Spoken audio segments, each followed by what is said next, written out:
இந்த அருமையான ஒரு பொதுக்கூட்டத்தை ஏற்பாடு செய்திருக்கின்ற அன்பு இளவல் நாராயண் மன்னல் அவர்களே, இது சாதாரண பொதுக்கூட்டம் அல்ல, சாதனை பொதுக்கூட்டம் என்றுதான் சொல்ல வேண்டும்.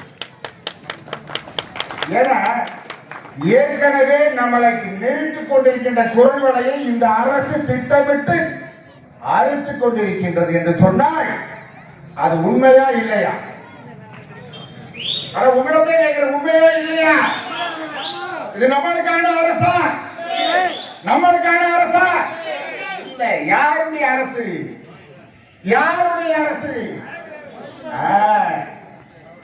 யாரு வெளியே போகணும், யாரு உள்ள இருக்கணும் அப்படின்னு நிரூபிக்கிறது நினைக்கிறது நம்ம தான். ஆனா வந்தேரிகள் நம்மளை அடக்கின்ற அளவிற்கு செயல்பட்டுக் கொண்டிருக்கிறார்கள் என்று சொன்னால் தமிழ் இனம், தமிழ் சமூகம் ஒன்று கூட வேண்டும். திராவிடம் என்றால் டாக்டர் சிவமணி ஒன்று சொன்னார், தம்பி வையமன் ஒன்று சொன்னார். இன்னைக்கு கர்நாடகா, ஆந்திரா, கேரளா, கன்னடத்தில் பிறந்தவன் கன்னடத்துக்காரன், கேரளாவில் பிறந்தவன் மலையாளி, ஆந்திராவில் பிறந்தவன் தெலுங்கு, தமிழ்நாட்டில் பிறந்தவன் தமிழன். இதுல திராவிட என்றவை யார்? திராவிட என்றது யாரு? யாராலும் விட சொல்லுங்க. எங்க இருந்து வந்தாங்க? ஆந்திராவோ தெலுங்கானாவோ? அதுலயும் நீங்க ஒரு சிக்கலை உருவாக்குறீங்க. ஆந்திராவா தெலுங்கானாவா? சரி, அப்ப நம்மளை ஆளுகின்றவன், நம்மளை வழிநடத்துகின்றவன் எப்படி இருக்க வேண்டும் என்பதை நான் பார்க்கிறோம். நம்முடைய குடும்பத்துல ஒருவருக்கு திருமணம் செய்து வைத்தால் மாப்பிள்ளை நல்லவனா, ஒழுக்கமானவனா, நீதிமானா, தண்ணி அடிக்கிறானா, தம் அடிக்கிறானா அப்படின்னு நம்முடைய வாழ்வியலுக்காக நம்ம இது பண்றோம். நம்மளை ஆளுகின்றவனுக்கு ஒரு தரம் இருக்க வேண்டும் என்று சொன்னால் ஏன் அதுக்கு மட்டும் செவிசாய்க்க மாட்டீங்க? சொல்லுங்க. இப்ப இதுக்கு முன்னாடி கூட சொல்ல சொன்னார், ஒவ்வொரு கிராமந்தோறும் இந்த மாதிரி பொதுக்கூட்டங்கள் போடணும் இல்ல, ஒரு 10-20 ஒன்றியங்கள் சேர்ந்து ஒரு ஊர்களை போடுங்க. அப்படி போடுகின்ற பொழுது நிறைய கருத்துக்களை நம்ம பேசலாம். ஏன்னா ஏற்கனவே நம்ம பேசக்கூடாது என்கின்ற எண்ணத்தின் அடிப்படையிலே இன்னென்றால் சிறைவாசம் இந்த அரசு செய்து கொண்டிருக்கின்றது. அடிக்க அடிக்க எப்படியெல்லாம் நகரும் என்பதற்கு எடுத்துக்காட்டுத்தான் இன்று பல்வேறு மாற்றங்கள் நிகழ்ந்து கொண்டிருக்கின்றது. அது சகோதரர் வழக்கறிஞர் சரவண பாண்டியன் நான் சொல்லுகின்ற பொழுது கூட கேட்டார். நான் அதற்கு ஒன்று சொன்னேன், எது நடக்காதுன்னு சொல்றோமோ அது நடக்குதுங்க, எது நடக்கக்கூடாதுன்னு நினைக்கிறோமோ அதுவும் நடக்குதுங்க. எது நடக்காது எது நடக்கக்கூடாது என்பதும் மேலரசு தான் தீர்மானம் பண்றான். அன்பு சகோதரர் கூட சொன்னார், இந்திரனை வைத்து யாகத்தை வளர்த்து நாம் பட்டியல் வெளியேற்றத்தை அடைவோம், பட்டியல் விலங்கை ஒழிப்போம் என்று சொன்னேன். அதற்கான வேள்விதான் இருந்தது. வேள்வி மட்டும் இருந்தால் பட்டாது, இவனை பார்த்து 1000 கேள்வி கேளுகிற மக்களே. நாம் சோறுக்கும் வீருக்கும் 100க்கும் அலைகின்ற கூட்டம் என்று எள்ளி நகையாடிய இந்த தெலுங்கு கூட்டத்திற்கு ஒரு சாவு மணி அளிக்க வேண்டும்.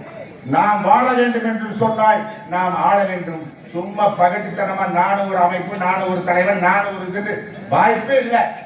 நான் இந்த கடந்த தேர்தலே பார்த்தேன், கடந்த தேர்தலில் பார்த்தோம். நாம் யாரை முன்னோக்கி, யாரை முன்னெடுத்து, யாருக்காக உழைக்க வேண்டும் என்று நினைத்தோமோ அவருக்கே மறுப்பு செல்கின்ற பொழுது, ஆஹா அவரை நம்பி நாம் சென்றோமே, இன்று அவருக்கே இங்கு பரிதாப நிலை ஏற்படுகிறது என்று நினைத்தோம். ஆனால் நம்மளுடைய 7 உட்பிரிவுகளை ஒன்றாக இணைத்து தேவேந்திர குல வேளாளர்கள் என்று அறிவிக்கப்பட்டது இந்த பாஜக ஆட்சியில். அவர் பல முறை சொல்லியிருக்கின்றார்கள், நான் நரேந்திரன், நீங்கள் தேவேந்திரன் என்று. அவர்களுக்கு நாம் இந்த நேரத்தில் இருகரம் தூக்கி வரவேற்கின்றோம், வணக்கத்தையும் நன்றியையும் தெரிவித்துக் கொள்கின்றோம். அதுபோல அந்த ஃபைல் 2.5 வருடமாக பட்டியல் மாற்றத்துக்குரிய ஃபைல் இன்று மாண்புமிகு தளபதி மு.க. ஸ்டாலின் அவருடைய டேபிளில் உறங்கிக் கொண்டிருக்கின்றது. அவரை போலவே அந்த ஃபைல ஏன் கையெழுத்து போடல? என்ன தென் மாவட்டங்களில் இருக்கின்ற தமிழகத்தில் இருக்கின்ற அதிமுக ஆட்சியில அத்துணை இயக்கங்களும் சென்று மாண்புமிகு எடப்பாடி அவர்களை சந்தித்து எங்களுடைய கோரிக்கையை நிறைவேற்ற பண்ணுங்கள் என்று சொன்னார். அதற்கு அவர் என்ன செய்தார்கள் தெரியுமா? ஒரு வாரத்தில் நிச்சயமா ஒரு மாற்றம் வரும் என்று சொன்னார்கள். பரமக்குடியிலே பிரச்சாரத்திலே அவர் சொன்னார், தேவேந்திர வேளாளர் என்று அறிவித்துக் கையெழுத்து நான் இட்டு விட்டேன் என்று. அதுபோல இந்த திமுக ஆட்சியில 2 வருடங்களாக இன்னும் 3 வருடங்களாக தூங்கிக் கொண்டிருக்கிறது என்று சொன்னாள். இப்பதான் ஒவ்வொரு பக்கமா அடிக்கிறோம், ஒவ்வொரு பக்கமா தட்டி உசுப்புறோம். மக்கள் விழிப்பா அடைந்து விட்டார்கள், மாணவர்கள் தன்னெழுச்சியாக வந்து விட்டார்கள். இன்று அவர்களை ஒன்றும் செய்ய முடியாது என்று உப்புக்கு சப்பானியாக எதிலையுமே குறையிலே கண்டுபிடிச்சிட்டே இருந்தோம்னா வாழ்க்கையில் ஒன்றும் பண்ண முடியாது. மருத்துவர் சிவமணி கூட சொன்னார், உப்புக்கு சப்பானி என்ற பதவி கிடைக்குதே மிகப்பெரிய பதவி. அவன் இந்த சேர்ல உட்கார்றதுக்கே பின்னாடி முன்னாடி இழுத்து கிடக்கிறான். அவன் சட்டமன்றத்தில் ஒரு வேட்பாளர் ஆகி எம்எல்ஏ ஆகி எம்பி ஆகி இன்னைக்கு ஒரு நிலையை அடையணும்னு சொன்னா நம்மளை என்னத்துக்காக பயன்படுத்துறான்? ஓட்டுக்காக பயன்படுத்துறான். நீங்க ஓட்டு உங்களுக்கு மட்டும் வாங்கி வீட்டுல மட்டும் உட்கார்ந்து இருந்தீங்கன்னா நாங்க என்ன பண்ண முடியும்? இங்க வந்திருக்கலாம் வேலை வெட்டி இல்லாம வந்திருக்கிறான். இத்தனை பேர் வந்திருக்க, இத்தனை தலைவர்களை கொண்டு கூட்டி இருக்கிறார் தம்பி நாராயண மன்னர் அவர்கள் என்று சொன்னால் அவருக்கு இந்த நேரத்தில் நாம் வணக்கத்தையும் நன்றியினையும் கூறிக்கொள்ள கடமைப்பட்டிருக்கின்றோம். ஏனென்று சொன்னா இன்னைக்கு எம்எல்ஏ கிடைக்கிறது அரிது, சரி கிடைச்சிருச்சு. ஆதிதிராவிட நலத்துறை தான் எங்களுக்கு அப்படின்னு பல இடங்கள்ல பல பேட்டிகள்ல பல மேடைகள்ல நாங்க சொல்லிக்கிட்டே வந்தோம். எல்லா தலைவர்களும் உச்சரித்த வார்த்தை எங்களுக்கு ஆதி திராவிடம் மட்டுமா என்று. ஆனால் இப்பொழுது ஒரு மெல்ல ஒரு கீறல் கிழிந்திருக்கின்றது. அவரை மாற்றி அவருக்கு ஒரு மனித வளம் மேம்பாட்டுத்துறை என்று கொடுத்திருக்கிறாங்க. அவர் ஒப்புக்கு சப்பாடியோ அது எதுவும் வேற விஷயம் சரி செய்கிறார். சார் இங்க நம்மளுக்கு ஒவ்வொரு இடங்கள்ல சிலை வேணும். அவங்க அப்பாவுக்கு ஒரு சிலை வைக்கிறாங்க, பேராவுக்கு ஒரு சிலை வைக்கிறாரு. என்ன அதெல்லாம் நம்ம யாருனாலும் முடியுமா? அப்ப அவங்க ஆட்சியினாலதானே அதை செய்யறாங்க. நம்ம சிந்திக்கணும்ல, நம்ம ஓட்டை வாங்கிட்டு நம்மளுக்கு வேட்டு வைக்கின்றவனுக்கு நாம் எப்படி பதில் சொல்ல முடியும் என்பதை நீங்க சிந்தித்து பார்க்கணும். இப்ப கோல்வார்பட்டியில போன வாரம் ஒரு சிலை திறந்தாங்க. பல்வேறு இடங்கள்ல புதிய புதிய சிலைகள் உருவாவதற்கு வாய்ப்புகள் இருக்கு. இப்ப திருச்சியில கூட ஒரு சிலைக்கு ஏற்பாடு பண்ணார் அண்ணன் மறைந்த பாச ராஜேந்திரன் அவர்கள். காரணம் என்னென்ன, சிலை என்பது அடையாளம், ஒரு சமூகத்தினுடைய எடுத்துக்காட்டு. அந்த சிலை யார் என்று, கொடியும் சிலையும் ஒரு மனிதனுக்கு அவசியம், ஒரு இடத்திற்கு அவசியம். வரலாறு எவ்வளவு முக்கியமோ அதுபோல அந்த சிலையும் கொடியும் அவசியம் என்பதை நீங்கள் உணர வேண்டும் என்று எத்தனை பேர்களுக்கு தெரியும்? இந்த சிலையினுடைய பண்பாடும் நாகரிகமும் கலாச்சாரமும் சொல்லுங்க. இன்னைக்கு அன்பு சகோதரர் ரமேஷ் அவர்கள் இந்த ஐயாவுடைய பேரன் இமானுவேல் சேரன் அவருடைய பேரன் கோயம்புத்தூர்ல இருந்து இந்த நிகழ்வுகளை கலந்து கொண்டு வர வேண்டும் என்று சொல்லி இருக்கின்றார்கள் என்று சொன்னால் அவர் மேல் வைத்திருக்கின்ற மரியாதையும் அந்த ஒரு எண்ணமும் தான். அருமைக்குரிய ராஜேந்திரன், அருமைக்குரிய ஐயா சுவாமிநாதன் அவரெல்லாம் திரளாக இருக்கின்றார்கள் என்று சொன்னால் ஏழை வெற்றி இல்லாத மட்டுமல்ல, வேடிக்கை பார்ப்பதற்கு மட்டுமல்லாமல் அவர்கள் அதை தன்னுடைய எழுச்சியாக தன் சமூகத்திற்கு நான் பங்களிப்பு ஆக்க வேண்டும் என்று அடிப்படையை சொல்கின்றார்கள். இன்று யாரையெல்லாம் நம்பி இருந்தோமோ அவர்கள் இந்த சமுதாயத்திற்கான தலைவர்களாக இல்லாமல் போய்விட்டார்கள் என்பதை நீங்கள் உண்மையிலே உணர்ந்து கொள்ள வேண்டும்.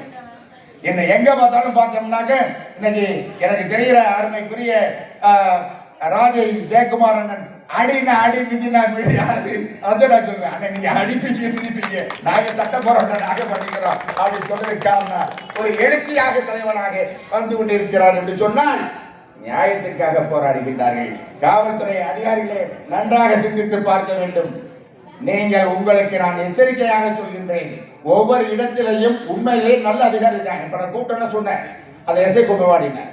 அவர் வந்தார், சார் கார் எல்லாம் இந்த பக்கம் வரல, போக விடாதீங்க, அந்த இடத்துல பிளாக் பண்ணி அங்கேயே போடுங்க, உடனே போன கொடுத்தார். நல்ல அதிகாரிகள் எல்லாம் இருக்கிறார்கள். ஆனால் இந்த கயவஞ்சராக படித்தும் முதலாய் போன காக்கி சட்டையை போட்டு தன்னுடைய ஆண்மையை வெளிக்காமிப்பான். கொண்டாடின கூட அவரை குத்துவாங்க. ஆனா காக்கி சட்டை மாட்டோட ஜாதி வெறி போட்டு அடிக்கிறான். ஒத்தக்கரை போலீஸ் ஸ்டேஷன்ல வந்திருக்காங்க. விஜயலட்சுமின்னு ஒரு பொம்பளை எஸ்ஐயா இருக்கா. சாதாரண ஒரு டிங்கர் தேவேந்திரகுல வேளாளரை சேர்ந்த சமுதாயத்தை சேர்ந்த ஒரு திங்கரை தண்ணி அடிக்காதங்கன்னே நீ அங்க ஓரமா போய் உட்காருங்கன்னே அப்படின்னு சொன்னோன்னே,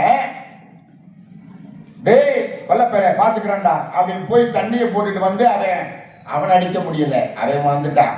பொண்டாடி பொம்பளை எடுத்து கையும் கால் ஒடிச்சிருந்தேன். காலையில போய் அவங்கள பார்த்து ஒரு நிதி உதவி கொடுத்துட்டு அடுத்தடுத்த நிகழ்வுல கலந்துக்கிட்டு இங்க வந்தேன். எதுக்காக சொல்றேன்னா, காவல்துறை வழக்கு பதிவு செய்யவில்லை. உனக்கு அதுதான் நான் சம்பளம் வாங்குறேன். இப்ப காமராஜர் மாவட்டம் அப்படின்னு சொன்னா எஸ்பி கண்ணன் சொல்லிடுறேன், ஏடிஎஸ்பி அசோகன் சொல்லிடுறேன், சாத்து டிஎஸ்பி நாகராஜன் சொல்றேன், இவங்க தேவமாதாட்ட சொல்றேன். இப்படி என்ன அவங்க நேர லைன்ல போய் சொல்றோம்ல, அதை கூட நீ மக்கள் இல்லாம அதை பதிவு பண்ண முடியலன்னு சொன்ன என்னடா சுதந்திரம், என்னடா நாங்க பெற்றோம்?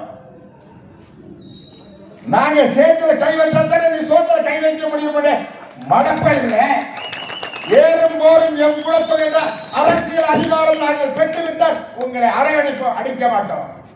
லத்திய தொழில் அத்தனை காவல்துறைக்கு நான் சொல்றேன், ஐயோ பாவம் இறங்கினேன்னா உன் புள்ள குட்டி நல்லா இருக்கு, நாசமா போயிருக்கு. சத்தியமா சொல்றேன், வேதனை சொல்றேன். காவல்துறையே உங்களுக்கு உன்னை எச்சரிக்கையா சொல்றேன். ஒவ்வொரு முறையும் நான் சொல்றேன், ஒரு பிரச்சனை வருகின்ற பொழுது கூட்ட உடனே ஐஜி எங்கிட்ட பேசுறாரு, சரவணாமணி என்ன பேசுறாரு, பையவன்ட்ட பேசுறாரு, சட்ட ரீதியான என்ன நீங்க செய்யறீங்க சார்? உடனே நாங்க ஆர்ப்பாட்டம் சார், உடனே போராட்டம். உடனே ஆர்மியாக நாங்க நேரடியாக அவரை கேட்டு சார் இதை செய்யாதீங்க சார், இதை செய்யுங்க சார். உடனே நடவடிக்கை இருக்கிறார். அன்பு கம்பர் செஞ்சாரு, கண்ணன் கம்பர் செஞ்சாரு, நாராயண் இவரு கேரளாக்காரர். அது மாதிரி இப்ப இருக்கிற வரலையும் ஒவ்வொன்றா சொல்றாங்க, மேலதிகாரி மேல் மக்கள் தாங்க நல்லா தாங்க இருக்கா, கீழே இருக்காங்க பாத்தீங்களா அள்ளிச்சில்லு ஒண்ணுக்கு இல்லாம ஐயா ஐயா அவை இருப்பாங்க 55 வயசுல 70 வயசுல 23 வயசுல ஒரு எஸ்ஐ வந்திருக்கான்.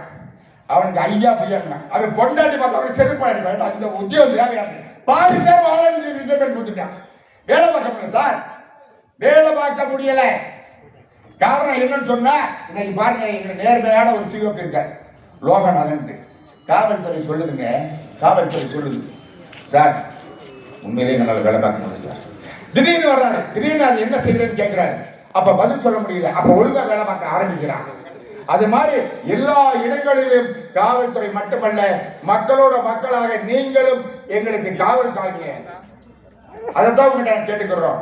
ஏன்னா பட்டியல் வெளியேற்றம் போயிட்டோம்னா யாருடைய இடஒதுக்கீட்டை நாங்க பறிக்கல, எங்களுக்கு கிடைக்கின்ற உரிமைகள் மறுக்கப்படுகின்ற பொழுது நாங்கள் பொங்கி எழுவோம் என்று கூறி 2-3 துண்டு சீட்டு வந்துருச்சு.